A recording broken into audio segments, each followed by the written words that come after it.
تجوید سبق نمبر 2 د مخارج و بیان. مخارج دا د مخرج جمع ده، مخارج جمع د مخرج ده، او مخرج ویلی شي دراوتو زیتا. تجوید په اصطلاح کې چې د کم ځای نه حروف ادا کیږي هغه ځای ته څه ویلی شي؟ مخرج. او جمع څه ده؟ مخارج. مخرج څه ته وي؟ د کم ځای نه چې د عربی حروف ادا کیږي هغه ځای ته څه ویلی شي؟ مخرج ورته ویلی شي. د 29 حروفو د پاره 17 مخارج دي. 29 حروفو د پاره څو مخارج دي؟ 17. دکسي هغه ځایونه چې د کم ځای نه حروف ادا کیږي یعنی اصول مخارج هغه 15 دي. اصول مخارج څو دي؟ 15. دا ځایونه یادی چې د کم ځای نه د حروف ادا کیږي هغه ته اصول مخارج وي.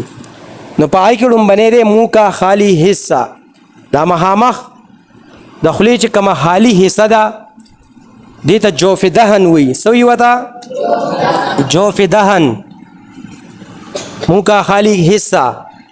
دویم نمبر باندې هونټ د خلی د خالی حصے نم حروف ادا کیږي.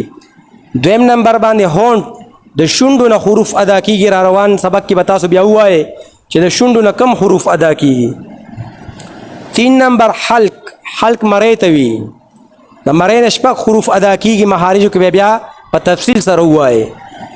4 نمبر خیشوم، د پوزې د بانس تو ګوره دیتا دا پورا چې کومه ده دیتا خیشوم ویلی شي. ښا دیتا څه ویلی شي؟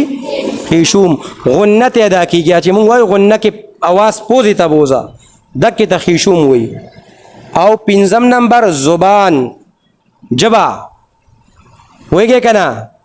نو دا 5 مواقع دا سری چې د دې 5 واړو مواقع مکونه حروف ادا کیږي. سو حروف ته ادا کیږي؟ 29 حروف ته ادا کیږي. د مخارج تعداد څومره ده؟ 17. مخرج څه ته وي؟ دراوتو زیتا. د تجوید په اصطلاح کې د کم ځای نه چې حروف راوځي سره وځي حروف ادا کیږي. مثال په تور باندې زه وایم چې میم، میم زه د شونډې د بهر د وچو حصو نه ادا کوم. میم. اوس د شونډې د بهر د وچې حصې د دې ځای نه دا میم راووته که نه ادا شو که نه، نو دا ځای د دې میم د پاره څه شو؟ مخرج شو. پوه شوې پې؟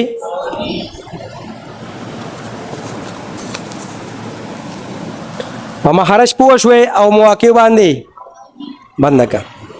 با مونږ ادا کوو د شونډې د لمدې حصې نه. ګوره د دواړو شونډو نه با او میم ادا کیږي. میم د بار طرف ته چې کومه وچه حصه ده د هغې نه میم ادا کیږي. د شونډې دننه طرف ته لوندې حصې دي لاندې او بره، د دې نه څه ادا کیږي؟ با. څه ته ادا کیږي؟ با. او یو الف مقدار پکې مدو کې، یو الف مقدار. ٹھیک شو؟ با الف زبر یو الف ملاو کې، با الف زبر باز ده شو. اوس کمی طریقې دي چې په هغې سره بعض زموږ نه غلط ادا کیږي. هغه دا دی چې موږ د کم ځای نه میم ادا کوو د هغه ځای نه با ادا کوو. لکه د بار د وچو حصو نه ادا کوو، موږ وایو شونډې دواړه مکمل بندې کوو با ادا کوو، نو هم غلط دی ځکه چې د لوندې حصې نه ادا کول دي که نه، نو هغسې به نه ادا کوو. د یو الف مد ما یاد کړی دی او ته سیوا ادا کې با اوږدې کې هم غلط دی. دوه خبرې شوې، یو د وچې حصې نه ادا کې او صحیح د لوندې حصو نه ادا کولی. دویمه خبره دا ده چې مد پکې د الف د یو الف مقدار نه سیوا وکړي، حالانکه څونه مد پکار دی؟ الف مقدار مد پکار دی. دریمه خبره دا ده چې په هغې سره غلط کېږي او ته ووایې چې بې غلط دی. ښه ټیک څنګه دی؟ با. او 4 غلطی پکې دا چې جټکې سره ادا کې با حمزه، با حمزه زبر با، نو با بنوایو، با بنوایو، بی بنوایو. پوهیږئ که نه؟ او با به نه وایو چې دواړه شونډې ورسره مکمل بندې کړي او د اوچې سینې ادا کړي. صحیح تلفظ یې دی با با الف با